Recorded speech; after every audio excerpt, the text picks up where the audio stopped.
What's up, guys? Devil Dog Gamer here. Today we're going to be talking about paid mods. Are they good and bad? So I got a lot of opinions on this, and we're going to go into it very deeply during this flight, and we'll get to why I'm playing a flight simulator in a minute. But first I want to talk about the whole paid mod fiasco. If you haven't heard about the paid mods, basically what has happened is Valve, the guys who do Steam and Half-Life and all that stuff, enabled Skyrim on their workshop to have paid mods. Now this was something that was authorized by Bethesda, the developer, and it's only working on Skyrim at the moment. So basically anyone who has a mod on Steam Workshop can now charge money for their mod. It's their option. They can do it if they want. Now the modder gets a 25% cut of whatever it is, and then I guess Valve and Bethesda get the rest of it. The internet has blown up over this, and I'm actually going to start taxiing out while we talk. But the internet has blown up over this right now, and people are freaking out hardcore, saying it's just a money grab situation, and it's just insanity. But it's a good and a bad thing, and I'm going to go over the good reasons first before the bad reasons.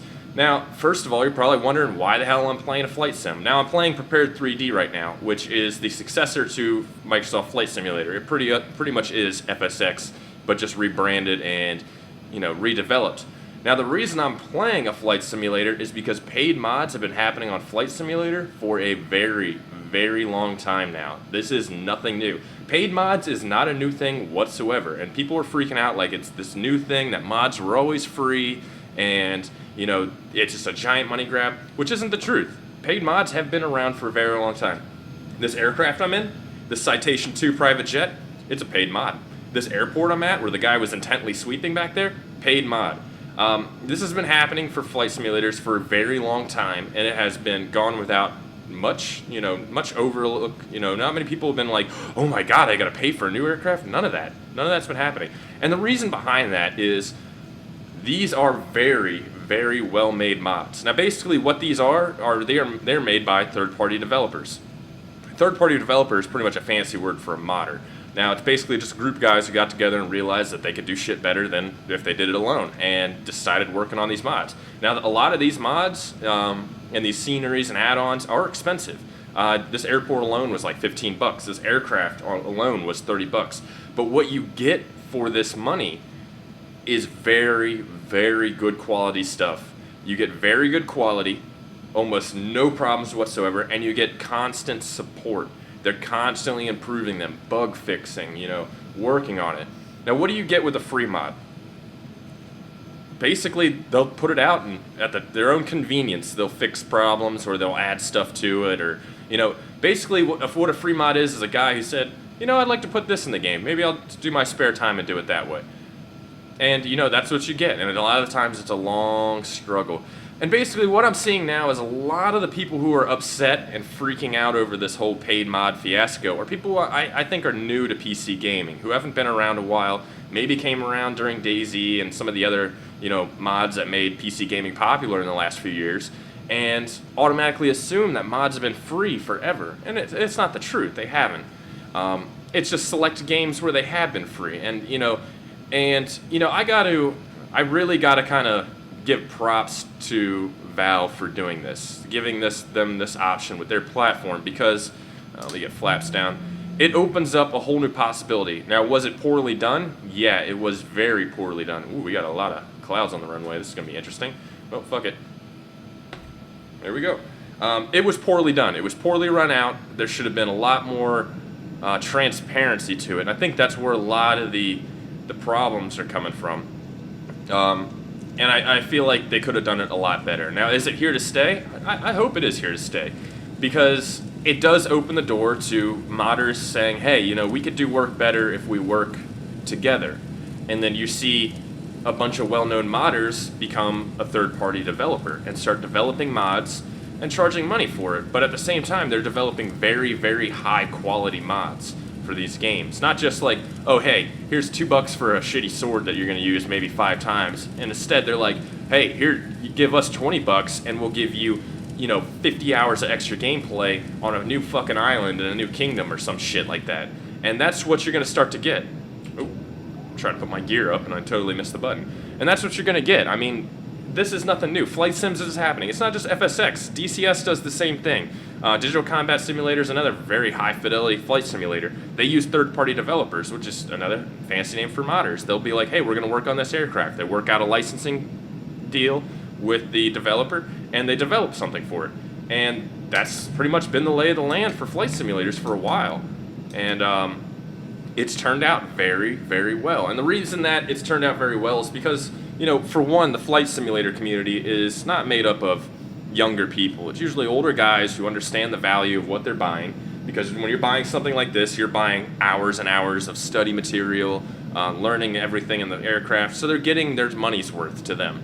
And as of right now, when you get mods like Skyrim and these paid things, you're not getting your money's worth, which is really the problem with it. And the modders need to really wake up and kind of realize the opportunity they're being given. I should probably trim out my aircraft, and I'm not doing a good job at it. Kind of figure out the opportunity they're given and realize that, like, hey, instead of doing this for fun, you might be able to actually make some money off of it if you kind of get your shit together and realize, like, hey, if I'm going to charge money for it, I'm going to have to make it worth their while. Because I've been seeing a lot of people throw, $2 on a shitty sword. Nobody's going to buy a shitty sword in Skyrim for $2. People might spend $10 for like a giant quest chain that's really fucking well written and really well done. So you think about it that way. You make a nice quest chain for $10 and 1,000 people download it and buy it. Well, there you go. I mean, you're making some good money right there. I mean, even with just 1,000 people at $10, you're making some good money. I mean, this is opening the door to a huge possibility for the mod communities. Instead of just, us relying on modders to kind of be like, I feel like I'm going to work on this today. We'll rely on them to be like, you know what, this is actually, I might be able to make this a business. Some of these third-party developers for flight sims make very, very good money doing what they do. They're definitely on the edge of the realm of becoming fully funded developers themselves and making their own standalone game. They do very high quality work. They do a lot of research and development. That takes money and funding and income. And well, this is how they get their income, with really high quality shit like this. And, a lot of them actually get real world pilots to come in, and, it all costs money. And what they make with that money is very, very awesome stuff. I mean, this aircraft alone is just fucking awesome. I love it. It's the Coronado Citation 2. Awesome aircraft. And, just even the scenery you're seeing right now, this is all paid scenery. If this was in the base game, it'd look like garbage. I mean, modding has been around for a long time. Paid modding has been around for a long time, and it's really not going anywhere, and it's not the end of the world. I see a lot of people freaking out saying, this is it. This is our last free, hurrah of gaming is being taken over by, corporate America. That's what it's looking like to a lot of people. And that's not the truth. You're going to get those modders that are going to continue to do stuff for free. They're going to continue to make their mods for free because that's what they want to do. I know a lot of people do mods as kind of a portfolio to get into the gaming world, and which, that's more power to them if they want to do that. I know a few friends who do that kind of thing. But this isn't the end of the world. There will be the modders that continue to do their stuff for free, and there will be modders that realize, like, hey, if I'm going to charge, I'm going to have to really step up my game, maybe get some more people. Oh man, that roadway is like totally covered with low-flying clouds. But they'll have to get together and realize, like, hey, if we're going to charge, we're going to have to make high-quality shit, because nobody's going to buy shitty stuff for like a few bucks. That's not how this is going to work. So it's really going to be up to the mod community how they handle this. Whether they take this opportunity and they run with it, or they just altogether give up on it. That's up to them, They can take their own personal feelings aside, but I'm sure most of them know about FSX and, what kind of, what's the word I'm thinking for? What kind of, I don't know what's beeping.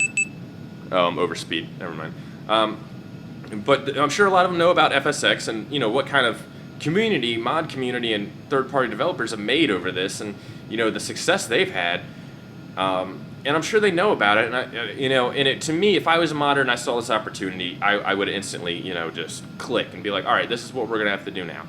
And I'm hoping a lot of modders do this, because it opens up a realm of possibilities. Imagine instead of waiting for Bethesda to do a DLC, you get 10 modders who completely make their own DLC that is just amazing and worth the money. That's basically what you can get from all this, and I'm not even sure where the fuck the runway is. But that's what can happen with this. Now, granted, you're gonna hey there, wind. But granted, you're gonna get a lot of people who are gonna be upset about this. That's a given. People are gonna be mad. People are gonna just hate on this forever. But those are the people who are closed-minded about this. They see it as a money grab. Maybe they don't have enough to buy games here and there, and they just kind of look at it as Valve or Bethesda really wanting to get more money out of them, which it can look that way if you're not really paying attention at the bigger picture. But it does open up a lot for it. But it's going to take the mod community to really kind of get off their asses and realize, like, hey, we have a grand opportunity here. Let's not waste it. And until that happens, you're going to get people throwing shitty swords out or fucking horse balls or, fucking all kinds of shit like that for $1 or $2 here and there. And they're not going to make any money. Like, they're not going to make any money doing that. It's just not going to happen. And until they really get on their game and start putting shit down for some good money that's actually good quality content, then this is what you're going to get for right now. So it's really up to the mod community to realize the potential of all of this and realize that this is kind of what we want. We want really good quality shit, and we wouldn't mind paying for it, as long as it's reasonable, not $100 for, some stupid shit. Then, until then, we're really just kind of be sitting here debating this whole thing again until it really takes somebody to kind of kick it all off. But, hey, you can't force people's hand. You can't force people's opinion. I'm just here to kind of show that this has been around for a while. I know a lot of people. I've seen one person bring this up so far, and that's been Dean Hall, the creator of DayZ. Dean used to do a lot of these, sceneries and aircraft stuff for FSX, so he understands that this has been around for a while. And I've seen 0 people bring up that this has been happening for a long time, other than him. And I think it will kind of show. Hold on, let me get this thing on the ground real quick first, before we all dies. Oh, this might actually be a nice landing on my part. I'm kind of running the runway here a little bit. That's a little bit of a late touchdown, but whatever.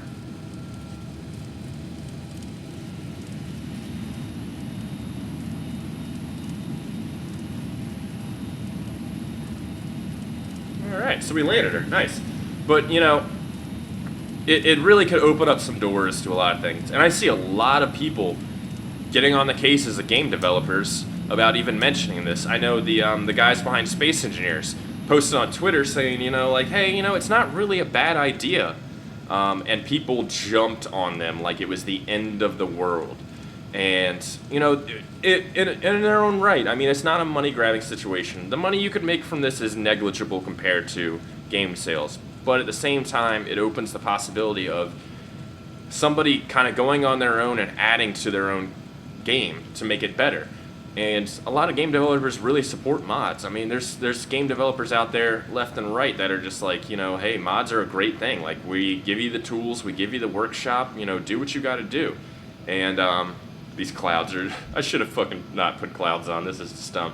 And, that's what you get. You get better content. Game developers recognize that. I mean, Valve wouldn't be anywhere without mods. That's why I think Valve took the opportunity to say, hey, modders, you guys make some really awesome stuff. Like, how would you like to be able to kind of support yourselves while you do this? I mean, nobody's really going to get rich over modding. You're not really going to get rich. I mean, when it comes to, everything else, money's negligible. But at the same time, like, if you're able to, like, kind of pay your bills and do modding full time, that's going to help us more than anything else. I mean, wouldn't you like to see a lot of, like, really cool content for these games that you've been playing over and over and over again to kind of make them new and refreshing? And, that's what you can get over this. And, I'm skeptical about how Valve rolled it out. Valve rolled it out in a very terrible way, and it's being taken very terribly, when they could have just cited some, like FSX, some stuff like that, and say, hey, it's only to better the community. It's only to better the game, and help everybody else out. I mean, I see a lot of people talking about how the tools that people need to make mods cost money. And saying that modders need to recoup the money. Like, how are they going to do it when their mods are for free? You know, hey, there's donations, but, I mean, how many of you really donate to a modder? I've done it a few times, but it's not been, like, you know, crazy money. But, I mean, it opens up the door to so much stuff. It really does. And you got to look at it this way. It's an open door, and just all you need is to just kind of everybody take a step through it and see what's on the other side. You know, you don't have to support this thing forever. But, I mean, if it really leads to some really awesome stuff, then why not? Really, why not? I mean, give it the chance. Don't just kill it right away. Let it kind of go for a year and see what happens. See what we get. See, you know, what kind of mods show themselves. See if modders really take the opportunity to make some high-quality stuff. And then, you know, go from there. And then make your own informed decision from there. But it's really too early to kind of just shit on it right away. We really need to let it go and see what happens. Oh, my brakes are very touchy. But we really need to see what happens and see how modders do these things. I'm probably just going to park her right about here. But, I mean, look what it's done for the flight sim community. I mean, I love it. It's done wonders. And I really hope it can do wonders for all the other communities. And I really hope it just doesn't go to shit and people really take the opportunity to go with it. So if you guys agree with me, disagree with me, let me know in the comments below. Talk to you guys later. Peace.